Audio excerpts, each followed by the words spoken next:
Hey, it's IdkWhatsRc and this is the second episode about fixing the economy.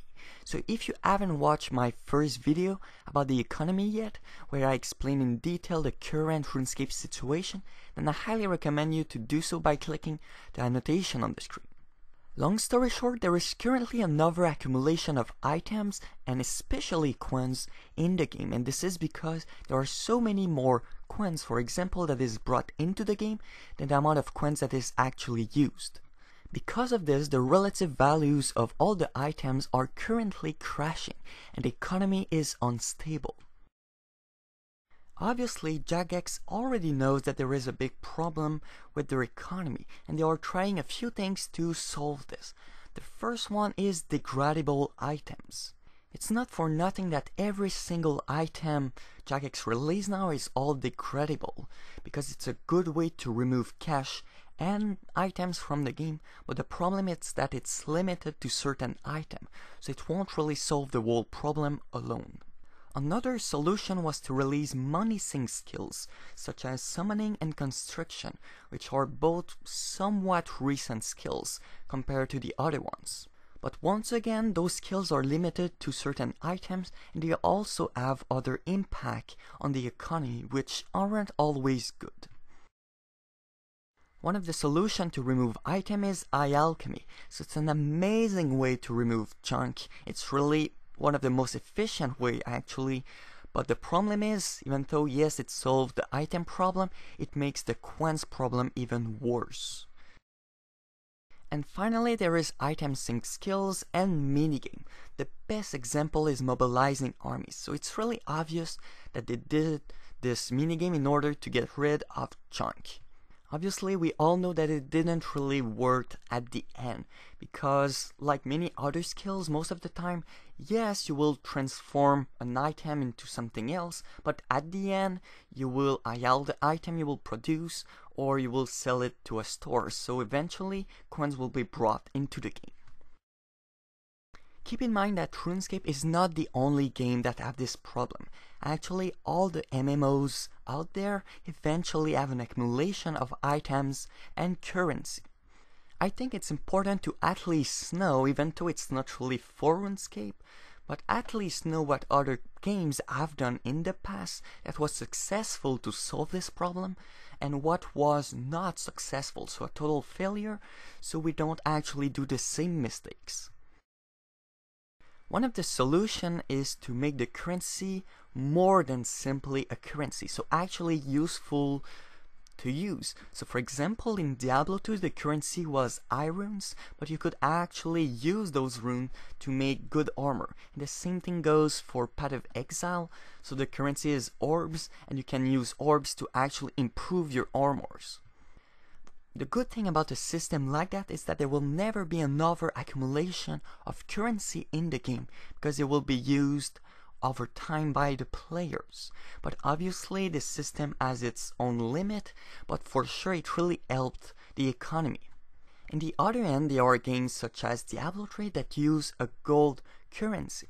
In Diablo 3, the only purpose of coins is to actually trade it with other players. There is no other useful thing you can do with the coins, and it's pretty much the same thing in Runescape. So for example, if you have 1 million GP and I ask you to spend it without trading with other players, you won't really know what to do with your coins. Maybe buy dragon armors, I don't really know. But while in games like Diablo 2 or Path of Exile, if you have a lot of currency, even though you don't really trade with other players, they are worth something alone. Am I suggesting to change the Runescape currency for items such as runes and orbs? Well, obviously not. For Runescape, a system like that won't work, because in Runescape there are so many items and all the price are really precise. It's not a general price, it's a really precise that change all the time with small variation. But it's very important to keep this idea in mind, so it will help us eventually get Runescape specific solutions. Another solution for many MMOs to get rid of item is to encourage players to make multiple characters. So for example, if you have 2 characters and you need to buy 2 sets of dragon armors, then obviously there will be twice more items that will be out of the market. In a game like Diablo 2, it was really encouraged to make multiple characters. So for example, you want to make a paladin for PvP, you will make a charger, a paladin for farming would be an Amardine, and a paladin for boss hunting would be a smither. And all those characters would have different gear, so you will need to buy multiple items, and on multiple of them, so you will bring out many items out of the market. In the other hand, in a game like Diablo 3, it was not encouraged at all to make a new character, because you could simply switch a couple skills at any time and keep exactly the same gear than before, and you will be good to go, so no point in buying multiple sets of items. And in a game like Runescape, where efficiency is really important, it's even more discouraged to make multiple characters. Am I suggesting that RuneScape should have a class or race system? Well, obviously not. For a game like RuneScape, it won't work. RuneScape is not made at all for a system like that. But it's important to just know that this is a solution that some MMO used that actually was successful. And finally, another solution that video games like Guild Wars 2 and Star Wars The Old Republic use is the item bounce system. So once you have equipped an item, you cannot actually trade it back to another player, it's bound to you. A system like that is by far the most efficient way to actually remove items from the game. But obviously, the system also has a big downside. So people get mad when they need to upgrade their equipment because everything they had before is all wasted. Yeah, but in a way they kinda need to understand that yes, they will lose their item when they upgrade them, but in the other end, every time they will find a new item, they will be able to trade it to other players for way more than if there was no system like that, because the supply is way lower. Personally, I think a system like that could be very good, but for a game like RuneScape that has a lot of new updates, it's probably not the best option. So yeah, every time there is a new item that is more powerful, everything you had before is all lost. So yeah, it's probably not the best thing for RuneScape, but for sure it's something to keep in mind. Okay, so now let's talk more about RuneScape specific solution. So solution that would pretty much only applies on RuneScape. So the first one is money sink skills. So basically a skills that is very expensive to trade that will remove tons of cash from the game. At first it really looks like a very good system, but the big problem is that the poor gets poorer and the rich stays rich. Yeah, usually there is a cheaper alternative to train the skill, but it's not always the case. So for example, the two last money sink skills was summoning and constriction. For a skill like Constriction, there is no really cheaper alternative. It's Oak Dungeon Doors and it's 8 GP per experience, pretty expensive. For Summoning, when it was released, Jagex really tried to make it a big money sink skills. And it's kinda obvious, the Spirit Shards were 50 GP each. So they really tried to remove coins from the game, but it didn't really work because all the poor were complaining that it was too expensive. Obviously the rich didn't care, they simply trained the skill normally, but it was a big deal for the poor, and because of that they switched 2 days later the price of the Spirit Shard from 50 to 25.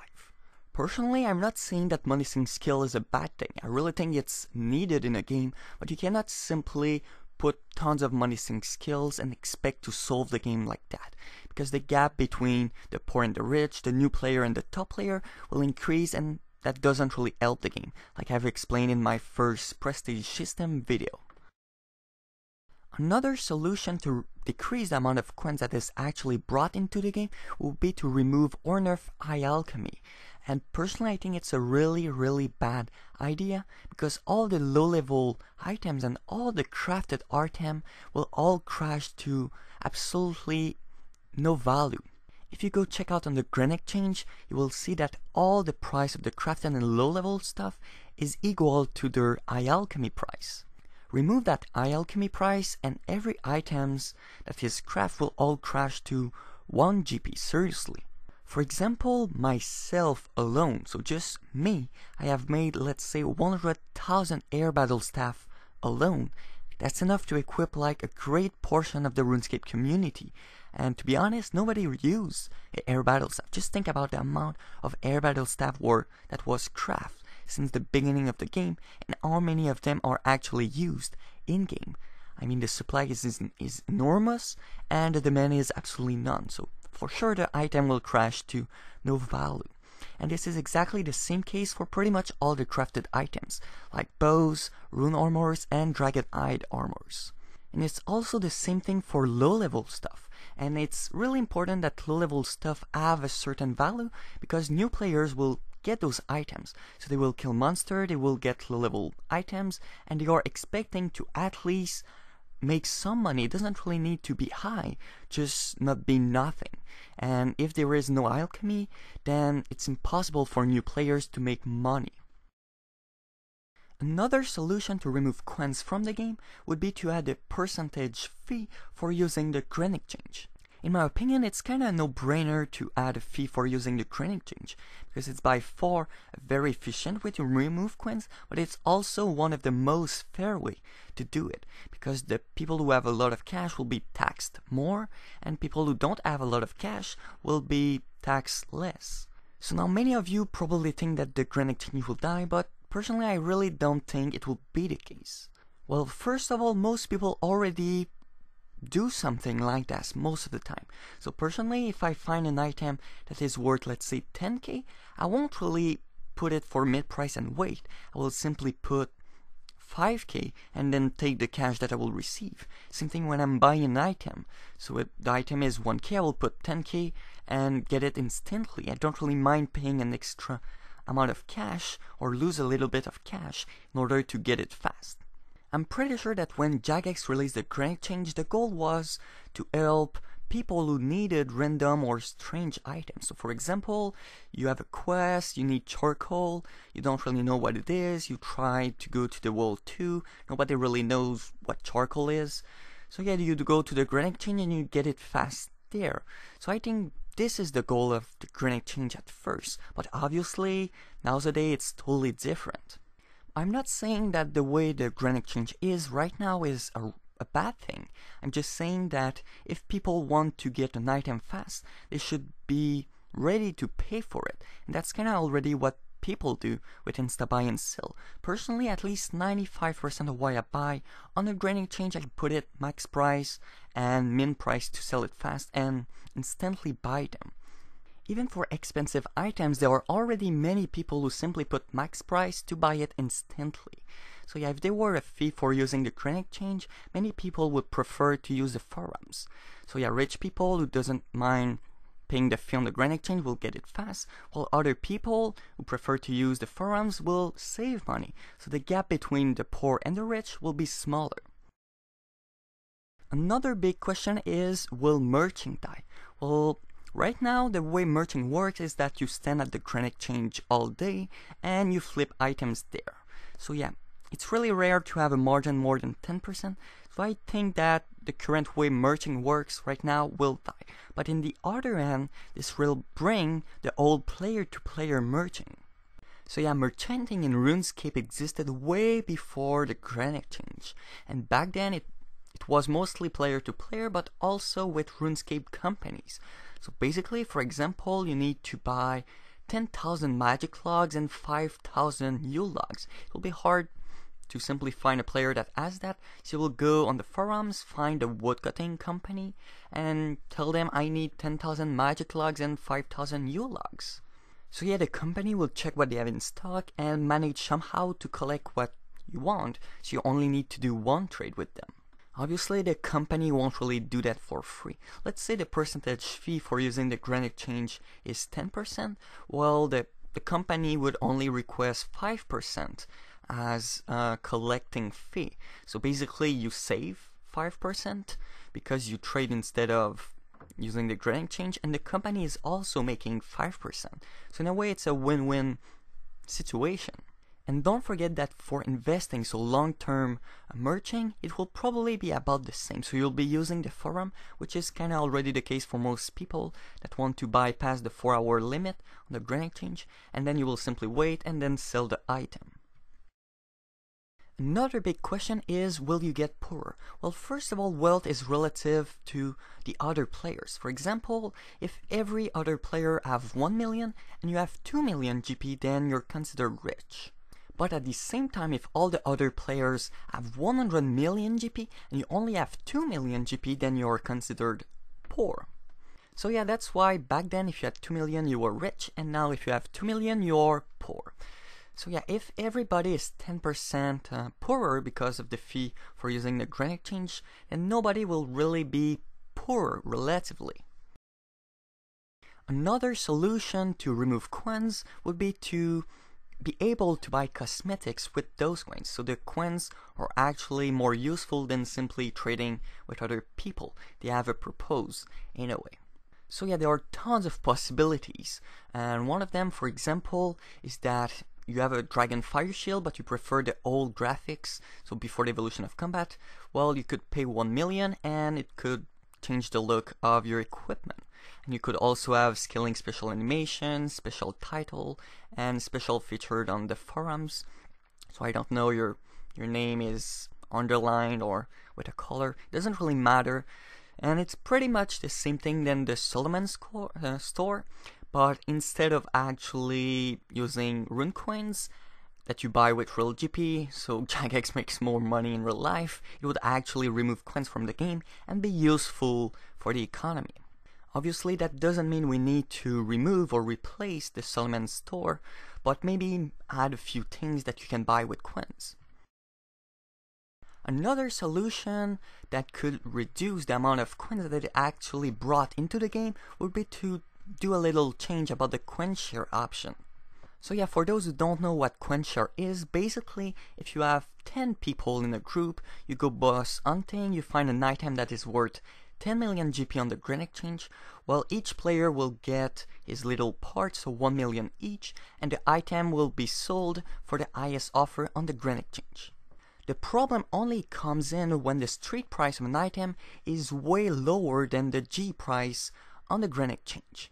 So yeah, for example, the current highest offer is 1 million GP on the Grand Exchange. So the item is dropped, there are 10 million GP that is given to the players, and by magic, the player who had an offer of only 1 million gets the item for 1 million. So there are 10 million that is brought into the game and only 1 million from the guy who bought the item that is removed. So there are $9 million that appears from absolutely nowhere. But yeah, don't forget that this only happens when the street price is way lower than the Grand Exchange price, which is kind of the case only for new items. The way to fix the problem is kind of obvious. So let's say the current offer is 1 million by a guy, well, you take this 1 million and you give them to the 10 players instead of giving them the Grand Exchange mid price.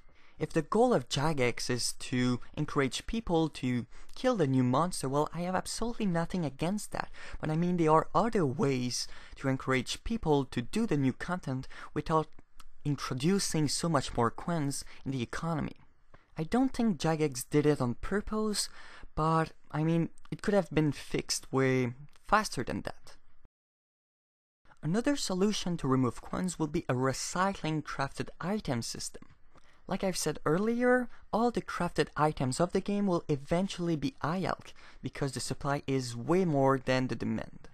So yeah, an easy example of recycling, well, obviously it's not the best example and many things will need to be changed if a system like that would be released. But for example, you want to make an air battle staff. So you start with a battle staff, you put an air orb on it, you get experience and the air battle staffs. But now instead of IALCing the item into coins and bringing more coins into the game, you will be able to remove this air orb of your air battle staff to turn it back to a regular battle staff. Obviously, a recycling system like that would have a big downside. It's because the demand for battle staff, for example, will go down because you're simply using the same one over and over. Obviously, if a system like that was released, many things will need to be changed with how the buyable skills work.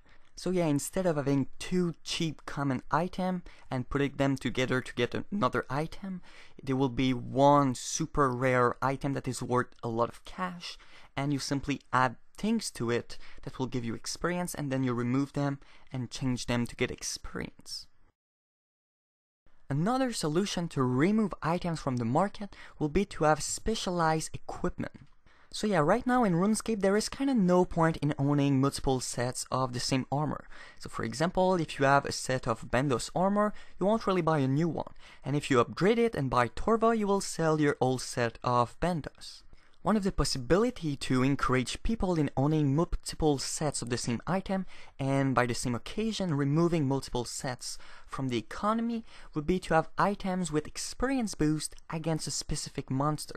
And there are two ways to do this. The first one is to have different items. So for example, in the Grand Exchange there will be an item called Bandos Chestplate, good against Netriel. There will be another one that will boost experience for Steel Dragon, and so on for all the popular monsters. So yeah, if you are really rich and you really care about getting the maximum amount of experience possible, then you will buy multiple sets of the same armor. And don't forget that the bonus experience doesn't need to be insane. Only like 5 or 10% bonus experience will really do the job. I mean, because anyway the items will still be tradable. So even if I want to train Slayer, I buy 10 different types of Bandos armor. At the end, when I will be done with Slayer, I simply sell them back and get my money back. But meanwhile, those 10 items are removed from the economy, and overall, in average, there will be less Bandos Chestplate in circulation. The only problem by having different types of item is that there will be armor that will boost experience against, let's say, Mithril Dragons, that will be worth a lot of cash, while there will be armors that will boost experience against rats that will be worth a lot less. So this is why there is also the second option. So it will be the same items, but you can enchant them to boost experience. So yeah, on the Grand Exchange there will be only one type of each armor, for example, Bandos Chestplate. But after buying this item, I can decide against what monster I want to have a bonus experience in. Well, obviously there will be a way to revert this enchantment so you can sell it back to the Grand Exchange. But yeah, obviously there will be a little twist to it, so you cannot simply enchant your armor for a Slayer task, do the Slayer task, unenchant your armor, and instantly choose another monster to get bonus experience in. So for example, it will take one full day to revert the enchantment of an armor, so you cannot abuse the system. The goal is to encourage owning multiple equipment, not only one. So yeah, if you want to do multiple Slayer tasks back to back, and you want to do it efficiently, then you will need to buy multiple sets of Bandos Chestplate. There could also be an option for those who are struggling with bank space to combine the armors. So for example, you have 10 different Bandos Chestplate with all different bonus experience against different monsters. You can combine them all together into one Bandos Chestplate with bonus and everything, and obviously at any time you could split it back to 10 Bandos Chestplate that you can sell after that. A similar idea to encourage owning multiple equipment would be an experience boost, but instead of against a certain monster, it will be at a certain level. So for example, I have a whip and it will give me bonus experience if I have an attack level of 91. Once again, there are two types of ways to do it. The first one is to have different items, and the second one is to have enchantment, like I've just talked about. However, there is a big difference between this specialized equipment and the other one. If you want the experience depending on your level, then the items will need to be soulbound, because otherwise you won't really own multiple equipment. You will buy, for example, you're level 91, you will buy the whip that boosts experience at level 91, then you will level up to level 92, and you will sell your whip. So you're not really owning multiple equipment, only one that you're changing all the time. Another option to remove items will be with my prestige system. So if you haven't watched my video about it yet, then simply click the annotation to remove items. But yeah, first of all, don't forget that this is only so if you haven't watched my video about it yet, then simply click the annotation to tell me what it is. So for my prestige system, something like that will not be needed, but I'm just saying that this possibility exists. First of all, the piece of equipment will be soulbound, so after equipping one, you cannot trade it to other players. And when you are level 99 in all the combat skills, you can decide to prestige and go back to level 1 to do it once again, all the way to level 99. But all the items that are combat related, well, actually all the piece of equipment you have, will be removed from the game after prestiging, so you need to buy more items. Obviously, for people who decide to not prestige and continue to do boss hunting, all their drops will be worth more because the demand will be higher and the supply will be lower. So yeah, don't forget that this will only affect the top players, so people who are level 99 in all the skills, combat skills, and they want to do it once again. So not everybody will want to do that. So if you are a new player, you will simply continue training all the way to level 99. It's already a big deal to do it. So yeah, it will only affect the top player. And finally, my last suggestion will be to revive the wilderness. So back in the days, especially when there was the trade limit, the wilderness was a great way to remove items from the game. Yes, there is a part that is won by the killer, but there is also a part that is lost. So it was a great way to remove items, but right now the wilderness is dead. There is kind of no point in going to the wilderness, especially for skillers, and it's a problem, obviously. Not only for the economy, but also for RuneScape in general. But yeah, I won't really talk about how to revive the wilderness right now. I will do this in another video. You can click the annotation on the screen to go check it. So yeah, but reviving the wilderness, for sure it will help the economic situation of RuneScape. So yeah, this is a little summary of all the different RuneScape specific solutions I've mentioned in this video in order to stabilize the economy. Obviously, we cannot use all the solutions all at once and expect to solve the problem. There are solutions that are very good, but there are also solutions that are very bad. So yeah, my goal with this video was to tell you what is possible, so all the different solutions, but now it's your job to tell me which of my solutions are the best and which of them are really bad, and different change or twist that you can suggest to make my solution even better. Finally, don't forget that stabilizing the economy and fixing the economy are two different things. Yes, stabilizing the economy is a good step to fix the economy, but there are also other things that will need to be done. The first one is the supply and demand problem. After that, there is the botting and free trade problem, and finally gambling. So yeah, you can click the annotation on the screen to check the other suggestion I have to fix the economy. Thanks for watching.